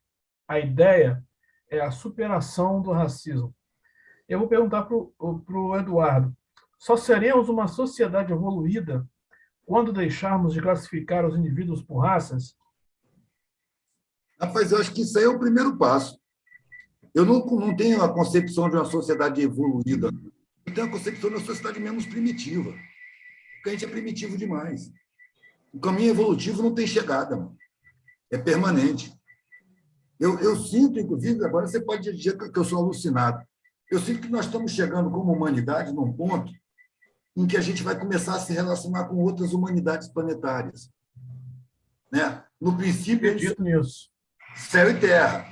Né? Deus estava ali tomando conta do que você faz, e se você andasse muito, você caía no abismo, né? É. Aí você percebeu que a Terra era redonda, que não é o Sol que passa em torno da Terra, mas a Terra que passa em torno do Sol. E aí você percebeu que o Sol é uma estrela. E depois você percebeu que é uma estrela anã. E nesses bilhões de estrelas aí, mais de 90% é maior do que o Sol, que tem sistemas planetários que a estrela central é 1000 vezes maior do que o Sol. 2000 vezes, estrelas duplas, milhares de planetas em volta, centenas de planetas em volta, dezenas de planetas em volta, isso se conta aos bilhões, velho. Se conta aos bilhões. Isso numa galáxia, sem dizer os bilhões de galáxias que existem. Então, a gente está crescendo em consciência e buscando a harmonia social. A partir dessa harmonia social, a gente vai começar a evoluir em outros pontos, que daqui de onde a gente está, a gente nem enxerga ainda. Mas no intercâmbio entre civilizações planetárias, de diversas órbitas, talvez de diversas dimensões diferentes, vibracionais, a gente ainda está muito perto do bicho, mano. Daí tantos valores em cima da forma e tanto desprezo pelo conteúdo. O conteúdo se simula com a forma sedutora. Nisso os publicitários são muito bons. Mas a gente está numa sociedade que induz a superficialização do olhar, a superficialização do pensamento, exatamente na tentativa de conter esse avanço em direção a uma sociedade menos injusta. Eu não falo nem mais justa, porque não é justa. Eu digo menos injusta, onde se superem as injustiças mais crassas para passar a superar as injustiças mais sutis, que as injustiças que existem são tão gritantes, são tão brabas, que a gente nem percebe as injustiças menores, as mais sutis. A gente caminha no sentido evolutivo e a superação da forma pelo conteúdo está nesse caminho. E a superação do racismo também tem a superação do sexismo, tem a superação de várias áreas onde a forma vale mais que o conteúdo. Sabe como é? Eu acho que a gente está nesse caminho de percepção, a gente vai percebendo e depois superando. Num caminho que é desesperadamente lento para o nosso espaço de uma vida, mas uma caminhada que já tem milênios e milênios sem conta para trás, milênios e milênios sem conta para frente. Nós estamos num ponto do tempo, e o tempo não acaba aqui. Entendeu? É um processo evolutivo permanente. Eu acho que nos minerais, nos vegetais, nos animais, nos racionais, que também são animais, e assim por diante, em aumento de percepção, de concepção, e na formação da harmonia social, que eu vejo como inevitável, apesar de todos os entraves que os dominantes de hoje podem dispor para conter. É aquela coisa, é como conter o fluxo da água, mano. Você pode botar uma barreira que a água vai crescer, a pressão vai aumentar, vai arrebentar a barreira e vai descer na direção do mar. O mar, para mim, é a harmonia social. Muito bem. Professor Ailton, alguma consideração sobre isso? Grande Silvio de Almeida, né? O racismo estrutural. Essa semana, eu participando do curso Psicologia e Relações Étnico-Raciais, com a professora Luísa, lá de Uberlândia, que, aliás, é minha ex-aluna do curso de Psicologia da UFTM, existe uma máxima, né? O capitalismo só é capitalismo porque ele depende do racismo, né? Não só do racismo em relação aos pretos, mas também aos orientais, aos asiáticos, aos indonésios, né? Os povos ameríndios, né? Enfim. Curioso essa afirmação também do Silvio, porque o racismo estrutural, ele organiza relações, ele hierarquiza situações, ele filtra, ele escalona, né? Ele diz quem pode e quem não pode acessar esse ou aquele lugar, esse ou aquela roupa, esse ou aquele discurso, esse ou aquele edital de concurso. Então, você percebe, essa ou aquela renda, né? Então, você pensar que no Brasil o racismo estrutural, ele organiza relações de poder, prescindir dele é dissolver esse poder. E isso jamais vai acontecer. Então, nesse ponto, eu sou meio pessimista na reflexão, né? Isso jamais vai acontecer, porque se você pensar nos aparatos de poder, nos dispositivos de poder, né, da educação à religião, à mídia, né, aos produtores de cultura dominante, do cinema dominante, da indústria cultural como diria o Adorno, né, no Ocidente, são mecanismos, são ferramentas muito, muito eficazes de colonização e que continuam colonizando. Se você perguntar para uma criança, ou será que é um PF ou um McDonald's, ela vai dizer assim, quero um McDonald's. Não tem dúvida. E quando o prato feito é arroz, feijão, um bife, um ovo e batata frita, e saladinha, né? Eu quero um McDonald's, porque tá em todo que é lugar, né? Como lembrou o Eduardo lá no comecinho, né? Vamos comprar uma camiseta. I love Nova York. A pessoa nunca foi para Nova York. Mas ela quer se sentir... I love Nova York. Que é esse? I love Brooklyn. Que é isso, mano? I love Viajar, Caruaru. quer ir para Londres, né? I love Caruaru, irmão. I love Quebrada. I love Grajaú. I love Capão Redondo. I love Residencial 2000, né, Ivan? I love Alfredo Freire. Morumbi, Pacaembu, Anatê, né? E assim por diante. I love Leblon. I love Badião. Uhul, Badião. I love Badião. Moro ali ao redor do Babadião. Então é disso que se fala. Então essa desconstrução tem que partir de nós, como diria Emicida. Tudo que nós tem é nós.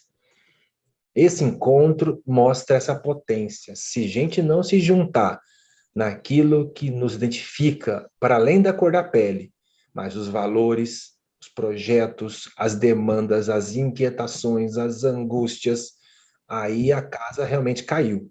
Então, irmanemos-nos, nos Ubuntu, nesses elementos. Concordo com o Eduardo. Para além do aspecto do fenótipo, né? Para além do aspecto físico da cor da pele, há toda uma cultura, há todo um conjunto de valores, né? Quando eu falo, uma discussão que eu fiz lá da lei, da discussão da história da África e contribuição para a cultura brasileira, eu trouxe os adinkras. Alguém já ouviu falar de adinkra? Né? Que são símbolos bantus, iorubás, nagôs, do Dahomey, por exemplo, que invocam uma ética. Né? Invocam uma ética, é uma forma, não é uma escrita hieroglífica como dos egípcios, né? da África egípcia, né? Mas evocam valores, evocam uma linguagem, uma ética, né? Só que aí a gente tem essa cultura portuguesa que é escrita pela escrita. É o Nietzsche, né? A palavra pela palavra. E o que ela...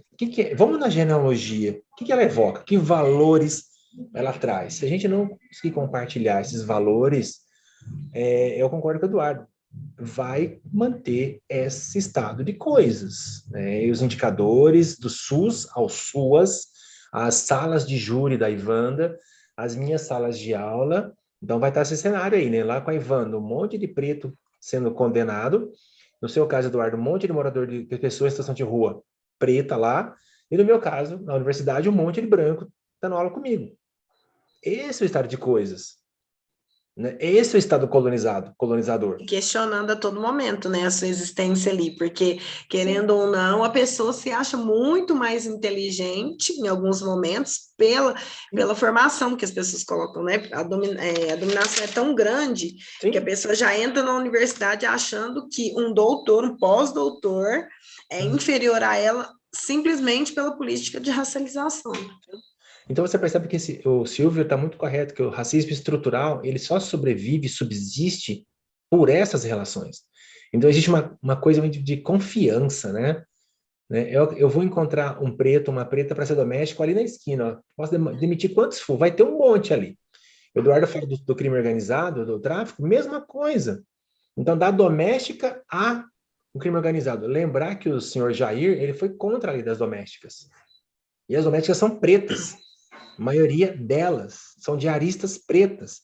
Isso tem que ser dito, geral. Isso tem que ser dito. Aquele cara foi contra o INSS, o Fundo de Garantia, final de semana, descanso semanal remunerado, né? Porque isso afetaria a classe média, a elite branca, que emprega essa mão de obra desde a escravidão. Mas ele não chamou de macaco, e ficou tudo bem. Claro, só que aí tem essa coisa, né? Mas é muito caro pagar o Fundo de Garantia e o GPS, o Guia da Previdência e 13º e férias. Não, isso é que o Eduardo falou, isso é humanização. É disso que se trata. Então, quando aquele cara lá vota contra esse projeto, e aí um monte de preto e preta aplaude, é sinal, como diria o Fanon, é sinal de que a colonização deu certo. É o oprimido batendo palma pro opressor. Pronto, falei. Mas eu prefiro dizer que a colonização é profunda. E nossa, Muito definitivo. É profunda, vai dar trabalho para arrancar. dá trabalho. Mas vai dar trabalho para arrancar. Concordo. Eu sou eu. Nossa Senhora. Puxa. Senhora. Gente, Uma hora a gente consegue chegar. Na verdade, eu acho que a passos curtos a gente está chegando a uma evolução, porque eu torno a repetir, né? A gente está aqui nesse momento discutindo essas questões, já é um avanço inimaginável. A gente não, há 10 anos atrás, provavelmente a gente não pensaria que a gente estaria aqui dessa forma que nós estamos hoje. Então, assim, eu acredito, pensando aqui a questão do racismo estrutural, é porque ele está permeado em todos os lugares, né? E a gente tem aceitado. Eu acho que grande incendiamento. Embora a gente tenha lutado contra ele, em muitos momentos a gente tem aceitado. Porque se a gente fizer igual o Eduardo falou aí mais cedo, começar a resistir e bater firme, as coisas mudam. Porque as coisas, até hoje, nada foi conquistado sem que a gente tivesse luta. Então, a gente tem que resistir, e não dá para deixar para essas crianças que estão vindo agora, para essa nova geração, um legado de fraqueza, porque senão quem vai continuar as nossas lutas? A gente tem que pensar nisso, porque a grande maioria desses pensamentos nossos aqui estão parando em nós. As crianças, por mais que as crianças estejam um pouco mais conscientes, elas ainda têm medo de ser elas mesmas, medo de estar nos lugares, medo de assumir a negritude. E, na verdade, hoje a gente tem que ter um pouco de medo mesmo, porque senão a gente morre, né? Como bem ilustrou o Aragão, Marielle morreu e ninguém falou nada. Ninguém questionou nada. Então, quer dizer, se não somos nós por nós a questionarmos, quem é que vai? Os milicianos continuam matando, continuam cometendo crimes, continuam excluindo corpos, continuam, né, fazendo tudo aí que a gente tem visto e nada tem acontecido. Então, eu acredito que o racismo ele é muito bem desenhada, essa estrutura elitista, a branquitude, ela é muito, muito organizada. E a gente está caminhando para essa organização, mas a gente precisa nos estruturarmos enquanto negros e aquilombarmos, né? Como diz muito o Rogério, eu gosto muito dessa expressão, aquilombarmos, porque se a gente não começar a reunir e discutir questões étnico-raciais de forma clara, olha, nós precisamos estar no espaço tal e tal, quem é que vai? Ou então, nós vamos fazer quantos para estar ali? Porque não dá mais para um negro simplesmente bater palma, votar no senhor Jair, ou votar nesse, naquele, que diz que vai nos representar em algum momento, colocando um ou outro, sendo que quando chegam lá, eles não nos representam efetivamente, eles prestam um desserviço, porque tudo que ele fez até hoje para o negro foi descredibilizar. Todas as reformas, não só ele, né, mas já vinha pós-golpe aí, todos, né? A gente para pensar o tema, nós só perdemos direitos. E quem está perdendo esses direitos? Os pobres, os negros, os favelados, os indígenas, enfim. Então, é isso que a gente tem que pensar. A gente tem que pensar a estrutura como um todo, como e nós temos que pensar o negro como a mola propulsora da evolução, mas não só evolução por evolução, porque nós somos seres pensantes. Nós temos que desenvolver as nossas coisas e falar para os outros, não só fazer e entregar e falar assim, fulano, leva para mim essa pauta, mas eu tenho que bater no peito, falar assim, essa pauta é minha, e eu lutar para que minha pauta possa ser implementada. Porque não dá mais para esperar a chancela de leis, que a lei fica pronta e a gente não cobrar a efetividade dela. Porque senão fica igual a Lei 10.639, 19 anos. E aí? O Estatuto da Igualdade Social, muitos anos. E aí? A gente precisa que a lei seja implementada, a gente precisa que o racismo, ele está lá na Constituição de 1988, que é indefensável, e aí desqualificam para injúria racial, e ainda assim, muita gente vai lá e assina um termo e fica por isso mesmo. Então, peraí, o negro precisa começar a exigir. Quais são os meus direitos? O que eu posso fazer para melhorar a condição dos meus? Onde eu estou? Para onde eu quero ir? E isso não é fácil pensar nisso, não, porque a gente sabe que os nossos ainda estão muito em condições muito inferiores. Não estão nas universidades ainda. É a minoria que está lá. E a gente pode pensar em 10%, 15%. Isso ainda é muito, né? Eu acho que nem tem isso nas universidades. Então, assim, e aí? Então, 5%, né? 5%, né? E os outros 95%? Quem é que está ocupando esses lugares? A gente sabe quem é. E aí, depois, não tem como a gente simplesmente vir e dizer o seguinte: mas o fulano lutou. Não, peraí, nós estamos lutando desde a abolição. Aliás, bem antes da abolição. Mas aí, veio a abolição, nós fomos excluídos, nossos terrenos foram deixados por outras pessoas, enfim. Aí a gente vem todo esse percurso que a gente já conhece. Aí, agora, as nossas lutas são descredibilizadas, sempre nos colocam como mimizento, e a gente aí resistindo. E persistindo todos os dias, porque, querendo ou não, nós, em todos os espaços que a gente está, nós estamos resistindo. Porque se a gente simplesmente fosse começar a entristecer por tudo que a gente passa, a gente simplesmente não iria nem existir. A gente tá, pensando vulgarmente, vamos ali para programas de televisão, Big Brother, por exemplo. Falei isso pro Rogério esses dias para trás. Aquilo ali é um experimento social. Ou o DG, o Douglas, aquele moço é excepcional, uma pessoa carinhosa, caridosa, respeitosa. E aí? Ele não é nem cogitado para ganhar o prêmio. Quem que está cogitado para ganhar o prêmio? A pessoa que traiu 15 vezes a esposa, um homem branco. Mas ele é jogador. Não, mas peraí. Não é questão de ser jogador, é porque a pele é diferente, a gente está discutindo outra coisa. Quando a pessoa chega num lugar, se a pessoa for boa e for negra, ela está mentindo. Mas quando ela é branca, ela pode até errar, ela pode estuprar, ela pode matar, ela ainda, né? Agora vamos pensar no Oscar. O outro foi lá, protegendo a sua mulher, deu um tapa ali em outro negro que serviu para o colonizador. Se você for parar para pensar, o Chris serviu por um serviço, ele foi ridículo. O Will deu o tapa, foi excluído aí pediu demissão, né? Mas não pode participar do Oscar por 10 anos. Peraí, será que o cara é um excelente ator? Ele já deveria ter ganhado o Oscar, nunca ganhou, primeira vez agora, e eles fazem isso com ele?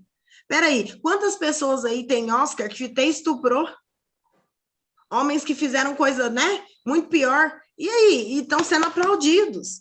Então, a gente tem que começar a questionar também, e brigar. A régua não é a mesma. A régua não é a mesma. O cara lá, o que bateu na mulher, o da pisadinha lá, esqueci o nome dele, branco, tá voltando para o mercado de trabalho. Agora, os negros, quando eles simplesmente fazem alguma coisa simplesinha, eles são excluídos e você nunca mais ouve falar, porque não existe perdão. Para nós não tem perdão. Então, assim, a gente a estrutura, ela já nos adoece, ela vem de lá de trás. Por isso que eu acredito que para nós é muito, como é que fala? É muito dolorido ser negro nesse país que nós estamos. A gente não tem muita escolha. A gente, ou é acertar ou é acertar. E como a gente é ser humano e vai errar, a gente vai ser penalizado e duramente. Aquilombemos-nos. Essa é a ordem do momento. Você citou meio que concessão Evaristo, né? Não se nasce negro, torna-se, né? Exatamente. E o grau de cobrança, ele é potencializado, né? Então, para você escapar dessa, entre aspas, humanidade, né? Tá vendo? Tá vendo? Viu? Né? Quer dizer, como se o outro não cometesse também. Então, essa sua reflexão ela é muito, muito pesada e pertinente e deve importunar mesmo, de dizer assim, escuta, essas estruturas ela não privilegia, ela não oportuniza, pelo contrário, como diria o Silvio de Almeida lá, ela mantém, ela estrutura, é disso que se trata, né? É disso que se trata. O Capitão do Mato está aí, né? Numa Paraty, num cruze, num EcoSport, o Capitão do Mato mudou de nome, ele está de uma farda agora também, ele está de terno e gravata no parlamento, na Câmara Municipal lá, ali, né, na nossa cidade. O Capitão do Mato ele está assumindo outras feições, outras fisionomias, outros discursos. E quando o Capitão do Mato está em nós também, né? Aí é aquilo que eu volto a citar o Fanon, é o sucesso da colonização. Quando nós olhamos, apontamos para outro preto e falamos, tá vendo? Mas eu sou um preto com pinta de branco. Pronto, aí acabou. Aí é o sucesso, deu. Perfeito. Então eu sou eu, embora preto, mas eu penso como branco. Bacurau. A cena do Bacurau, onde os dois brancos brasileiros são mortos, é aquilo, assim, vocês acham igual a gente? Peraí, pá. Vocês não são iguais a gente, vocês não são brancos, não, vocês são latinos, seus mané. Pronto, acabou. Bacurau é isso, Rogério. Bacurau neles, cara pálida. Já era. Vocês não são iguais, nunca vai ser. Acabou. Eles são hemisfério norte, eles são nórdicos, né? E você, do México para baixo, querido, já era. Não tem essa, não. Né? E você não serve na medida em que eu quero que você sirva. Acabou. Essa cena do Bacurau, para mim, assim, tá vendo? Você experimentou um pouquinho do que é desde 1500? Você conseguiu experimentar? Né? Desde 1500 é assim. Agora que você está sentindo, tadinho de você. Desculpa. Não é isso. Mas a mentalidade é essa, né? É procurar alguns negros que querem servir a eles da forma que eles querem. Por quê? Sim. Porque, na verdade, às vezes o negro nem sabe o que ele está fazendo. Mas como, vamos supor, a pessoa sempre conviveu em determinado meio, aí vem uma pessoa e fala assim, eu vou escolher aquela ali, sabendo que, vamos supor, eu e você estamos na luta, eu vou e escolho fulano, que nunca teve na luta, o que eu estou fazendo? Na verdade, eu não estou dizendo que eu quero um negro ali com pensamento de negro, não, eu estou pondo aquela ali que não sabe nada, para depois eu dizer, não, mas tinha um de vocês ali representando. Mas aí é onde que está o nosso erro, de não apoiar, porque aí tá errado, mas peraí, eu vou te apoiar para você não errar, porque se você errar, você vai me prejudicar os que vão vir lá para frente. Porque assim, o que está me preocupando muito, falei isso com a minha mãe esses dias, falei, gente, politicamente, a gente está pensando só na presidencial, mas e deputados? O Uberaba vai fazer não sei quanto, o Uberaba tem não sei quantos candidatos, acho que tem 9, entre deputados federal e estadual, 9 candidatos. E aí tem um negro, né, bolsonarista e tal, e teria que ter uma outra via. Por quê? Porque aí a gente tem que começar a pensar numa estrutura macro, porque assim, eu tenho que apoiar enquanto negro? Tenho, mas eu tenho que pensar em um negro também que vai representar as minhas pautas, porque as minhas pautas não é só ser preto, é ser preto e lutar pelas causas de preto. Mas quando eu falo causa de preto, porque às vezes a pessoa também luta, mas causas de preto que eu falo no sentido de preto periférico, preto que tem necessidade, que saber o que é, né? Porque igual agora, estou vendo muito em voga agora a discussão do aborto, vindo para trás. Gente, aí o pessoal fala, porque eu sou contra não sei o quê, mas peraí, tem que observar as nuances, eu sou contra até que ponto? Porque se o meu filho ou uma filha minha é estuprada por um cara na rua, ela está grávida, eu vou querer que a minha filha fique com a gravidez até os 9 meses para depois ela doar para alguém esse filho? Onde que o pessoal do cristianismo está com a cabeça? Onde que os evangélicos estão com a cabeça? Eu vou estragar a vida da minha filha, um bebê, às vezes de 15 anos, 16, vou macular a vida dela inteira, ela vai ficar 9 meses esperando uma criança, para nascer essa criança, para ela virar e falar assim, não, eu não quero, eu vou doar essa criança. Mas depois que nasceu, você vai cuidar, né? E mesmo... Essa pauta é complexa. E por mais que eu acredite que a gente está lá em Deus e tudo, mas você tem que pensar, tem que ter uma régua, as pessoas têm que começar a abrir a mente, porque não é simplesmente falar assim, eu vou tirar uma criança, mas em que condições essa criança vai nascer, por que ela nasceu, né? Então, assim, eu acho que a turma, ela está muito alienada. E as pessoas têm que começar a sair dessas estruturas nebulosas e começar a abrir os espaços para elas começarem a pensar diferente. Senão, pessoal, a gente vai continuar sendo massa de manobra. Infelizmente, vou ter que... a gente está chegando aqui no nosso final, nosso tempo limite. Se deixar, a gente vai quebrar o pau aqui a noite inteira. Tá longe, sim, né? sim. Mas eu quero agradecer imensamente a cada um de vocês pela presença. Eduardo, gratidão. Ivanda, doutor Aragão. E eu gostaria que cada um deixasse uma mensagem final aí, uma consideração final. Eduardo, diga lá. Oi, irmão, eu vou aproveitar para falar o que eu pensei quando a Ivana estava falando, sabe? Não é possível ninguém ser a favor do aborto. Todo mundo é contra. Não tem ninguém a favor. Né? Mas o aborto está aí, aos milhões. É preciso tratar disso. Se a gente observa os países onde legalizaram o aborto, o número de abortos caiu. No Uruguai, legalizaram o aborto e criaram o Programa de Proteção à Maternidade Abandonada.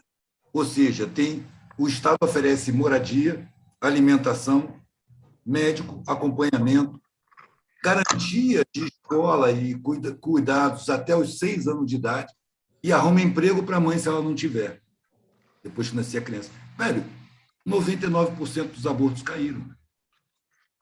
99% caiu.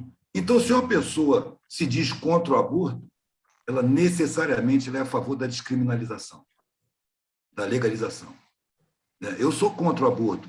Assim, em princípio, há casos como de estupro, malformação, ausência de cérebro, que aí não tem jeito, não tem outra opção. Mas, em princípio, eu sou contra o aborto. E, por isso mesmo, eu sou a favor da criação de um programa de Estado de apoio à maternidade abandonada. Porque o marada é foda, meu irmão. Enquanto Deus for pai, o machismo vai reinar. Sabe qual é? O homem sai fora e deixa a mina para lá, cara. Me perguntaram se eu achava que um dia o machismo vai acabar. Enquanto Deus for pai, não, velho. Se a gente já tem o atrevimento de conceber o ser supremo do universo que a gente nem conhece, e esse ser ainda é macho, está garantida a supremacia masculina e o desequilíbrio no planeta.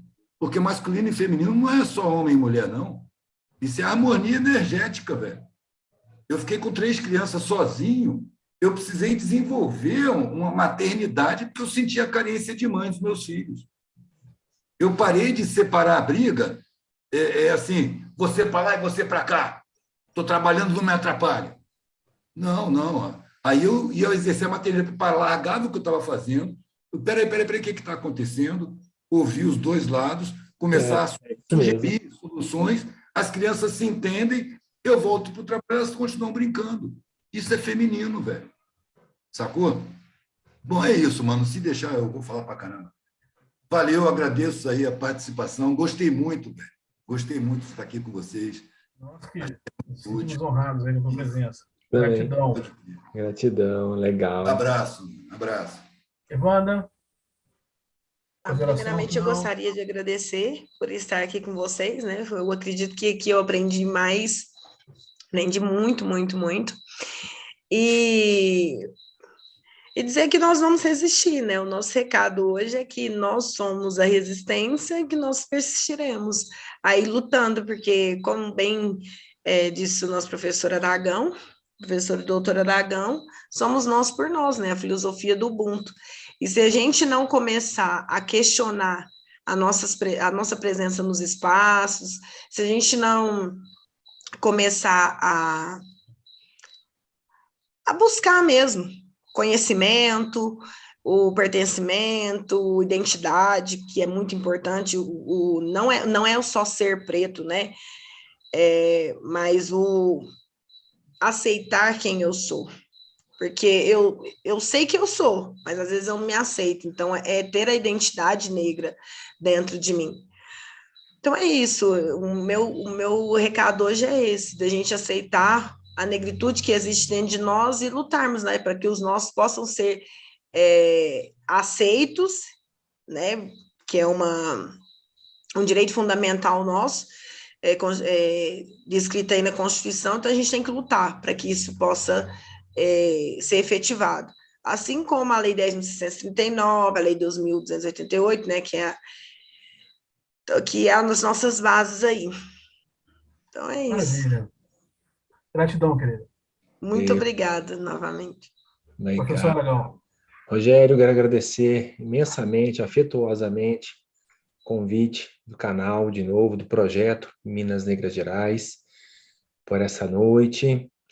E eu, como cristão, hoje agnóstico, nessa véspera de Sexta-feira da Paixão, das mortes, das muitas mortes que acontecem cotidianamente pelas cidades, pelos becos e vielas, né, pelas mortes estúpidas, pelos ditos autos de resistência, que possamos acordar num domingo de Páscoa renascidos para um sentimento de justiça, renascidos para reconhecer que o outro é um irmão, irmã, preto, preta, que sofre, que necessita não somente de uma assistência emergencial, mas que requer, como ser humano que é, da efetivação do seu direito como humano, né? É nesse diapasão que eu quero deixar aí registrado para todos e todes e todas, né? O quão profunda, significativo para mim é essa noite, estar aqui com vocês nessa véspera, que para os cristãos é de um sofrimento incomensurável, mas para os iorubás também, né, de reflexão sobre as novas oportunidades que se revelam nos terceiros dias, né? Esse número também ele é cabalístico, como diriam os orientais, tá? Há prazer em conhecer o Eduardo, famoso, já foi citado em aula minha de filosofia, lá no curso de psicologia, seu canal no YouTube, alunos meus que te seguem no YouTube. Meu querido, você tá famoso ali em Uberaba, nas minhas aulas de filosofia. Eu já até printei a tela aqui, diz assim, gente, eu tive numa mesa Chama ele para ir redonda. Uberaba. Hã? Chama ele para ir Uberaba. Bora comer um pão de queijo e tomar um café com a gente lá. E esse Eu já encontro passei fabuloso. várias vezes. Aí, ó. E esse encontro com a Na Ivana. próxima eu dou uma parada aí, André. Tamo Tem junto, que parar querido. aqui em São João também. Bora. Eu vou pedir aos convidados para ficar um pouquinho aí, e eu já vou encerrar a transmissão. Eu agradeço a todos os telespectadores essa noite e até uma próxima live mês que vem. A todos uma boa noite e Ocolofé, meu povo. Valeu, Rogério. Valeu, Ivanda. Valeu, Ailton. Obrigado. Até a vista. Até. Gente,